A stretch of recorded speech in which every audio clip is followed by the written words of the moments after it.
Hi and welcome back to PDA Dad UK. In this episode, I'm going to be talking about what it means to be a carer and why this is something that needs to have a fundamental understanding shift in society today.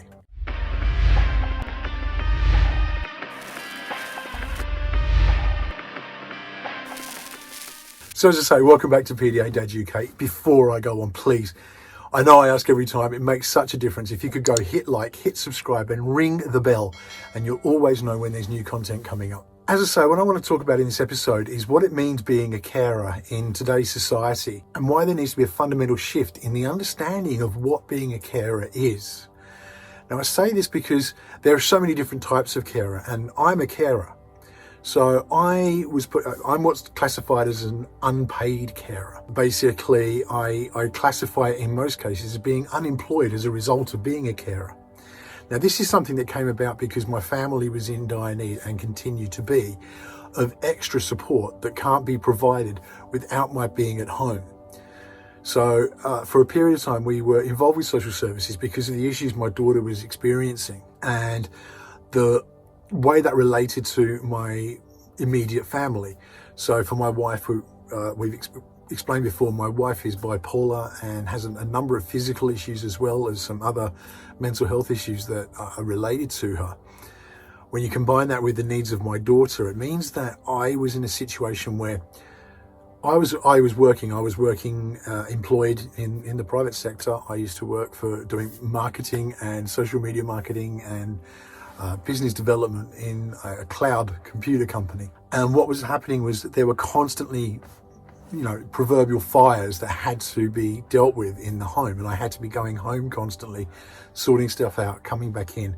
And it was creating a real issue within my work environment.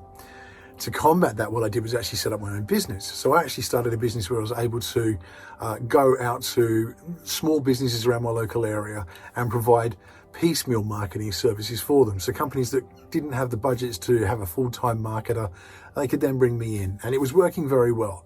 But the problem again was that I was facing so many issues within the home that I was constantly having to miss deadlines and stuff like that.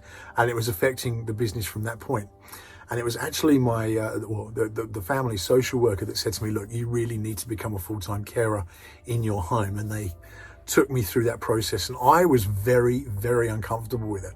The reason I was uncomfortable with it is because I've always been someone who worked. In my life prior to being a carer, my time in the unemployed bracket was about 2 weeks across my whole life. And I've always been somebody who's contributed, and that's how I saw it. That's my contributing. I'm paying my taxes. I'm doing the right thing. I'm a contributor to society. And I was pushed into a position where I felt I wasn't doing that. And I ended up having a conversation randomly with a guy who turned out to be my old boss's father-in-law, but I didn't know this when I was chatting to him. We just met at a National Trust place, and we were he had a daughter who had Down syndrome. And we were chatting, and he talked about the fact that he was a carer. And I said, well, actually, I've just had to do the same thing. And he said, how are you dealing with it? And I said, I'm really not doing very well. I'm struggling with this, and explained my reasons why. And he took the time and he actually said to me, look, would you return to work tomorrow if you could? If everything was cool and your family was, not in this need, would you go back to work? And of course, my answer was yes, in a heartbeat. And then he said, how much do you think it would cost for somebody to come in and do your job now at home if you were to get somebody to come in and do that in your place? And I was unsure. And he said, well, I'll tell you now, it's probably about 10 times what you're getting paid. And this really got me thinking, and it put me on a right path in a sense. And I came to appreciate that I'm a carer now. That is my job. And he said that this is your role. This is your job. This is what you're doing. And I've become a carers ambassador for Devon Carers in the time that I've been, doing all this sort of stuff. That's one of the roles I've taken on. And I had to do a radio interview last year where we were part of Carers Week. And I was given some statistics that would be worth mentioning in that interview. One of those statistics was that the unpaid carers and carers who are, home carers like myself, save the government, save the UK every year £138 billion. Now, I've been reliably informed that since then, since the pandemic, as things have increased and the needs have increased, That figure now stands at over £190 billion a year. The reason I think this is so important is because I had a conversation with one of my neighbours, and it was a bit of a conflict, and that's all been resolved. We're all good. But one of the things that he sort of let slip through that was that, look, I paid for my house, and it was this underlying thing of I was less than because I'm a carer and because I'm not working in the same way. And I understand it's a misunderstanding, it's a misconception, and it's what I want to set straight. There are so many people out there who are doing what I do, and I'm the kind of person I need to be contributing, and I put that in a lot of stuff. So as I say, I am a Carers Ambassador for Devon Carers. I've also become a ambassador volunteer for DIAS, which is the Devon Information and Advisory and Support. I've also getting involved with the PDA Society, and I do a lot of this kind of stuff, and I run a massive group on Facebook for parents who have neurodivergent kids and are looking for that support and help. All this stuff is stuff I'm trying to put back in because I want to make sure that in whatever way I can, I'm contributing. And most people I talk to who are in my position do the same. They're all looking for ways that they can contribute back. The problem I have is that there are points like I get time to do this because at the moment my kids are at school, but I have to be available because my wife isn't able to get out. She can't drive because she's epileptic, so she can't go and pick the kids up from school if there's a problem. She has needs through the day as well, so she gets very tired. The medications that she's on really put her under stress and pressure, and she just is exhausted a lot of the time. All this kind of stuff means that I have to be on hand. Working in a traditional way doesn't work because I'm constantly getting pulled away, and that was what was evidenced by how things were working when I was working previously in the private sector, actually working for somebody in the traditional format. I work, and it's so hard to portray that to people who just see you're at home all the time, but I work, I do a lot of stuff, and my role is so necessary. And as I say, I'm actually saving the system money by doing it, because to have those support systems in place without me will cost astronomically more than what we receive as a family for the fact that I'm a stay-at-home carer. There needs to be a fundamental shift in society and in the understanding of what this means. And the problem is we've had shows like Benefit Street and all this kind of stuff, and they paint this picture. And it sucks because there is an element of society that is this way, that are just sponging, that they are just taking and abusing the system. And that's led to so many different things that have been put in place as a result, trying to make sure that people aren't cheating the system. Well, when we've had to have, renewals for things like my wife's PIP and stuff like that, we've had to have people come to the house and do an assessment, and, it's all gone as it should, because it's very clear that those needs are in place. But those things cost a fortune in themselves. And in fact, for all the people who are actually cheating the system and the money it's costing more to catch them. And I understand that there's it's a yin and yang type of thing. And if you stop testing for it, then more people will probably try and abuse the system. That aside, the fact is there is an element of society that is that way and will try and abuse the system, and there will always be that element of society. The problem is we all get tarred with the same brush. As carers, we are tarred with the same brush, and there's this stigma that we have to overcome. When I'm asked what I do now, I say I'm a carer. That is my job. That is what I do. The problem is when I have to go to, for applications and stuff like that, or, banking side of things, when I'm actually come to what is your career, I have to put unemployed, because there's no other box available that says what I really do. Because if I click carer, it's like in what sector, and they don't have a home care sector. They've only got NHS or, elderly care or whatever that sort of, whatever options there are there. They've got nothing for just being a home carer, an unpaid carer. And it creates this stigma all around. And I want to appeal to people. If you know people who are carers and you've got this perception, I understand where the perception comes from. I'm not trying to berate anybody here. And there is a resentment. I'm working hard, I'm doing what I should be doing, why aren't they? When you actually peel away the layers and see what's involved in being a carer, you'll come to a much different appreciation. Because my job, and I kind of get this side of it as well. People say, well, you're a parent, that's what you should be. You're a husband, that's what you should be. It's what you should be doing. That's all very true, but trying to balance that when you've got the extra needs that come with neurodiversity within my family. So my wife being bipolar, she has emotionally unstable personality disorder. she's epileptic, and she has a host of physical ailments as well.